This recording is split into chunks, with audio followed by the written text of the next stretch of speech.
Capítulo 16. Mayor gracia.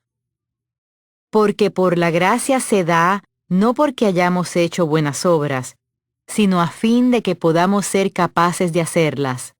San Agustín. Dios nos da gracia para la salvación, pero no se detiene ahí. Afortunadamente, Él también nos da mayor gracia para que podamos hacer todo lo que necesitamos hacer por medio de ella. Se podría decir que la gracia que recibimos para salvación es una gracia para los asuntos espirituales en nuestra vida. Nos salva, nos perdona por completo y nos da la posición de rectitud ante Dios. Después de la salvación, hay muchos asuntos prácticos que tratar, y Dios nos da mayor gracia para todos ellos. Sean nuestras necesidades espirituales o prácticas, la gracia de Dios siempre está abundantemente disponible. A medida que aprendamos la palabra de Dios, encontraremos en nosotros un deseo de ser obedientes a lo que Él nos pide que hagamos y de dejar de hacer lo que Él no quiere que hagamos. Pero enseguida descubrimos que a pesar de lo mucho que lo intentemos, no podemos hacerlo meramente por decisión o fuerza de voluntad. Fracasamos miserablemente y nos sentimos frustrados debido a nuestra falta de capacidad para realizar el bien que deseamos hacer. Dios nos ha dado un nuevo conjunto de deseos, pero también parece que nos ha dejado sin la capacidad de realizarlos. Realmente, Él quiere que aprendamos que Él es nuestra capacidad. Quiere que confiemos en Él absolutamente para todo, incluyendo la capacidad de hacer cosas que nos manda que hagamos. Debemos entender que Dios nos ha mandado y solamente Dios puede capacitarnos. Creo sinceramente que podría haber muerto de frustración si no hubiese aprendido sobre la mayor gracia que se nos ofrece. Antes de ser seria en cuanto a mi relación con Dios, no era infeliz con respecto a mi modo de vida, porque no era consciente de que tuviera tantos problemas como tenía. Yo pensaba que todos los demás tenían problemas y que necesitaban cambiar, así que yo podía ser feliz y sentirme cómoda. Sin embargo, estudiar la palabra de Dios me enseñó rápidamente que yo tenía problemas y que era yo quien necesitaba cambiar. Yo quería cambiar porque amaba a Dios, sabía que Él me amaba, pero ahora quería amarle. Veía que Jesús había dicho, «Si ustedes me aman, obedecerán mis mandamientos». Juan capítulo 14, versículo 15. Intenté todo lo que pudiera posiblemente intentar a fin de cambiarme a mí misma, pero nada de lo que hacía funcionó. Si algo sucedió, fue que me comportaba peor en lugar de mejor. Me centraba en todas las cosas equivocadas que había en mí y no entendía que aquello en lo que nos enfocamos se hace más grande y poco después es lo único que podemos ver. Yo clamaba junto con el apóstol Pablo, «Soy un pobre miserable. ¿Quién me liberará de este cuerpo mortal?» Romanos capítulo 7, versículo 24. Mi corazón era recto delante de Dios. Yo quería hacer lo correcto, pero mi cuerpo, alma, me daba problemas. Después de mucho sufrimiento, finalmente vi lo que hizo el apóstol Pablo cuando dijo de su propia liberación. Gracias a Dios por medio de Jesucristo nuestro Señor. Romanos capítulo 7, versículo 25. Cuando vi que solamente Jesús podría liberarme y que no tenía que luchar para liberarme a mí misma, sentí como si me hubieran quitado de los hombros 1 tonelada de peso. Durante un período de tiempo, comencé a encontrar cierto número de escrituras que me enseñaban que solamente la gracia podía cambiar mi conducta. Cuando intentamos salvarnos a nosotros mismos, es inaceptable para Dios y no funciona. Cuando intentamos cambiarnos a nosotros mismos es igual. Sí necesitamos cambiar, pero debemos pedir a Dios que nos cambie. Debemos confiar y apoyarnos en Él para todas las cosas en nosotros que necesiten cambiar. Él nos va cambiando poco a poco, y los principales instrumentos que utiliza son su palabra y el Espíritu Santo. Pero Él da mayor gracia. Santiago capítulo 4, versículo 6, RBR 1960. El diccionario griego Vine de palabras del Antiguo y el Nuevo Testamento dice lo siguiente de Santiago capítulo 4, versículo 6. Pero Él da mayor gracia. En griego, una mayor gracia. Dios dará aún una mayor gracia, es decir, todo lo que sigue a la humildad y a alejarse del mundo.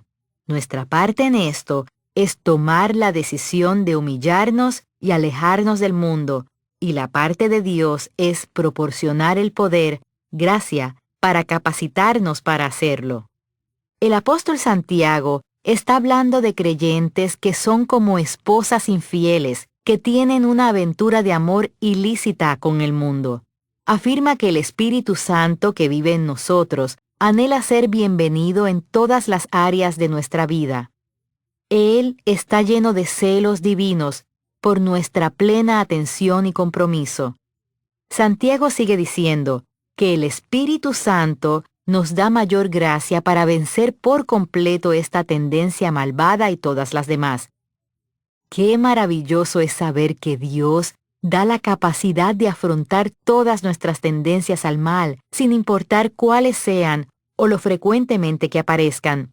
Creer esta verdad nos da la libertad de vivir sin el temor a ser rechazados por Dios debido a nuestras debilidades. Gracia es poder. Oímos que gracia es favor inmerecido, y sin duda alguna lo es.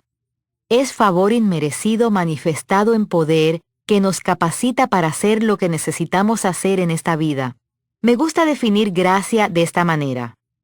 Gracia es el poder del Espíritu Santo que se nos ofrece gratuitamente, capacitándonos para hacer con facilidad lo que no podríamos hacer solos con ninguna cantidad de lucha y esfuerzo. Santificación.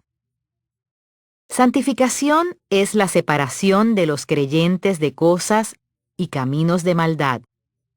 Espiritualmente, somos santificados, hechos santos, cuando nacemos de nuevo.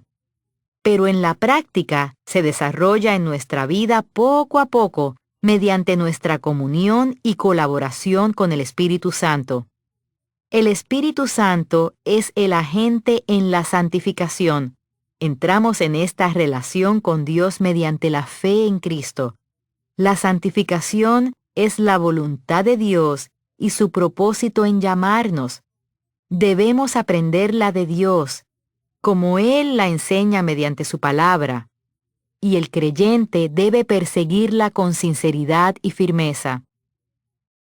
Aunque somos espiritualmente y legalmente hechos santos en el nuevo nacimiento en Cristo, el carácter santo no es vicario. Dice el diccionario expositivo Vine de griego, no puede ser transferido o imputado, sino que debe ser desarrollado poco a poco como el resultado de obedecer la palabra de Dios y de seguir el ejemplo de Cristo en el poder del Espíritu Santo. El Espíritu Santo es el agente en la santificación.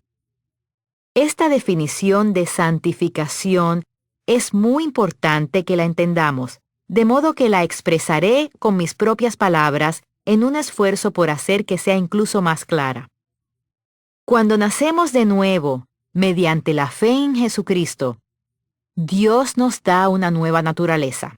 Él nos hace santos en el interior, pero esta santidad debe ser desarrollada en nuestro carácter. Es un proceso que tiene lugar poco a poco a medida que estudiamos la palabra de Dios y aprendemos a confiar en el Espíritu Santo, gracia. Si yo tuviera una camisa con una gran mancha en ella y la lavase con detergente, podría decir que el detergente mezclado con agua fue el agente que la limpió. De la misma manera, La palabra de Dios y el Espíritu Santo eliminan las manchas de nuestra conducta. Se hace mediante su gracia, pero es decidido por nosotros. Lleven a cabo su salvación con temor y temblor, pues Dios es quien produce en ustedes tanto el querer como el hacer, para que se cumpla su buena voluntad. Filipenses capítulo 2, versículos del 12 al 13. Cuando Jesús ascendió para sentarse a la diestra de su Padre, hasta que sus enemigos sean puestos por estrado de sus pies, Él sabía que necesitaríamos poder para vivir la vida que Jesús murió para darnos. Por tanto, nos envió este poder en el Espíritu Santo. Sin embargo, al igual que tuvimos que aprender a confiar en Jesús para la salvación, ahora debemos aprender a confiar en el Espíritu Santo, que es el Espíritu de gracia para todas las otras cosas que necesitamos en la vida. A medida que perseguimos apasionadamente el carácter santo de Dios, Él proporciona la fortaleza y la capacidad para cambiar. Digamos que voy a la iglesia el domingo, donde escucho un alentador sermón sobre ser buena con mis enemigos. Ahora bien, sucede que una amiga recientemente ha herido mis sentimientos con bastante profundidad, y debo admitir que no tengo ningún deseo natural de ser buena con ella. Pero debido a mi amor por Dios, quiero hacerlo en obediencia a Él. Si me limito a irme a casa e intentar ser buena, fracasaré miserablemente. Pero si regreso a casa diciéndole a Dios que estoy dispuesta, pero no puedo hacerlo sin su ayuda, descubriré que cuando vea a mi amiga, Dios sin duda me ayudará. Estoy agradecida a Él, porque sé que por mí misma habría fracasado. Yo tengo una victoria, pero Dios obtiene el mérito. Un cambio que nunca termina. El proceso de santificación nunca llega por completo a un fin hasta que Dios nos llame de este mundo y nos transforme por completo. Hasta entonces seguimos creciendo, y eso es todo lo que Dios requiere de nosotros. Él quiere que deseemos su voluntad y trabajemos con su Espíritu Santo hacia lograrla. Como dice el diccionario Vine de griego, es una santidad que se desarrolla poco a poco mediante la obediencia a la palabra de Dios. Debemos aprender que Dios no está enojado porque no hayamos llegado a nuestro destino deseado de un carácter santo completo. Él está satisfecho al encontrarnos diariamente avanzando hacia la meta de la perfección. Cuando creemos esto, elimina presión de nuestra vida. Yo encuentro gozo al decir, estoy creciendo. No estoy donde necesito estar, pero gracias a Dios que no estoy donde solía estar. Estoy bien y voy de camino. Cuando comencé a estudiar la palabra de Dios hace más de 30 años, pensaba, ¿cómo puede una persona necesitar tanto cambio como yo? Ahora, después de todos estos años, me pregunto, ¿cómo puede una persona haber cambiado tanto? Pero también me pregunto si el proceso ha terminado, porque sigo necesitando cambios cada día. Hace 30 años, eso me frustraba, pero hoy día no me molesta en absoluto. Le doy gracias a Dios por lo que Él me muestra. Lo recibo como un castigo amoroso de parte de Él y confío en que Él me cambie a su manera y a su tiempo. La caja de herramientas de Dios. ¿Qué usa Dios para cambiarnos? Él usa su Espíritu Santo, el Espíritu de gracia. También usa su palabra y nuestras experiencias en la vida. Proverbios capítulo 3, versículo 13. Cada una de estas cosas es igualmente importante, y todas ellas obran en conjunto para moldearnos a la imagen de Jesucristo. He descubierto que cuando le pido a Dios que me ayude a amar a las personas incondicionalmente, puedo esperar encontrarme con personas que son difíciles de amar.